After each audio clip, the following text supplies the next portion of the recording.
नमस्कार मेरे सनातनी परिवार, हम हिंदुस्तानी चैनल पर आप सभी का बहुत बहुत स्वागत है और साथ में सभी माता और बहनों को वट सावित्री व्रत की बहुत बहुत शुभकामनाएं।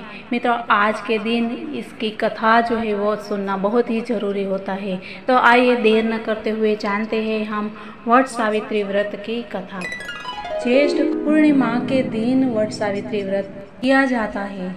इसकी कथा के अनुसार भद्र देश के एक राजा थे जिनका नाम अश्वपति था। भद्र देश के राजा अश्वपति को कोई संतान न थी। उन्होंने संतान की प्राप्ति के लिए मंत्रोच्चार के साथ प्रतिदिन 1,00,000 आहुतियां दी। 18 वर्षों तक यह क्रम जारी रखा। इसके बाद सावित्री देवी ने प्रकट होकर वर दिया कि राजन, तुझे एक तेजस्वी कन्या पैदा होगी। सावित्री देवी की कृपा से जन्म लेने के कारण से कन्या का नाम सावित्री रखा गया। कन्या बड़ी होकर बेहद रूपवान हुई। योग्य वर न मिलने की वजह से सावित्री के पिता दुखी थे। उन्होंने कन्या को स्वयं वर तलाशने को भेजा। सावित्री तपोवन में भटकने लगी। वहाँ साल्व देश के राजा द्युमत सेन रहते थे। क्योंकि उनका राज्य किसी ने छीन लिया था, उनके पुत्र सत्यवान को देखकर सावित्री ने पति के रूप में उनका वरण किया। ऋषिराज नारद को जब यह बात पता चली तो वह राजा अश्वपति के पास पहुंचे और कहा कि हे राजन, यह क्या कर रहे हैं आप? सत्यवान गुणवान है, धर्मात्मा है और बलवान भी है, पर उसकी आयु बहुत छोटी है। वह अल्प आयु है। 1 वर्ष के बाद ही उसकी मृत्यु हो जाएगी। ऋषिराज नारद की बात सुनकर राजा अश्वपति घोर चिंता में डूब गए। सावित्री ने उनसे कारण पूछा तो राजा ने कहा कि पुत्री, तुमने जिस राजकुमार को अपने वर के रूप में चुना है वह अल्पायु है। तुम्हें किसी और को अपना जीवन साथी बनाना चाहिए।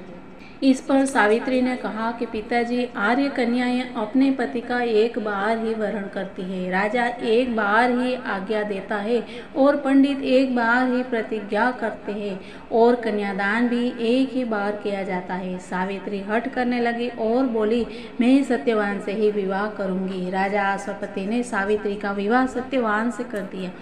सावित्री अपने ससुराल पहुंचते ही सास ससुर की सेवा करने लगी। समय बीतता चला गया। नारद मुनि ने सावित्री को पहले ही सत्यवान की मृत्यु के दिन के बारे में बता दिया था। वह दिन जैसे जैसे करीब आने लगा, सावित्री अधीर होने लगी।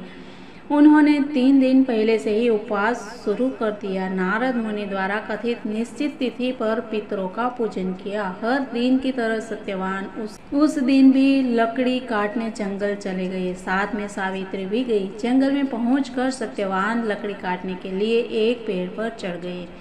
तभी उसके सिर में तेज दर्द होने लगा। दर्द से व्याकुल सत्यवान पेड़ से नीचे उतर गए। सावित्री अपना भविष्य समझ गई। सत्यवान के सिर को गोद में रखकर सावित्री सत्यवान का सिर सहलाने लगी। तभी वहां यमराज आते दिखे। यमराज अपने साथ सत्यवान को ले जाने लगे। सावित्री भी उनके पीछे पीछे चल पड़ी।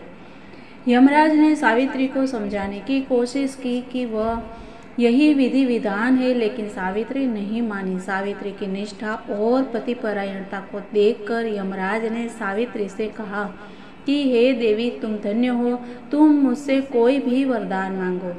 सावित्री ने कहा कि मेरे सास ससुर वनवासी है और अंधे हैं, उन्हें आप दिव्य ज्योति प्रदान करें। यमराज ने कहा, ऐसा ही होगा, जाओ, अब लौट जाओ।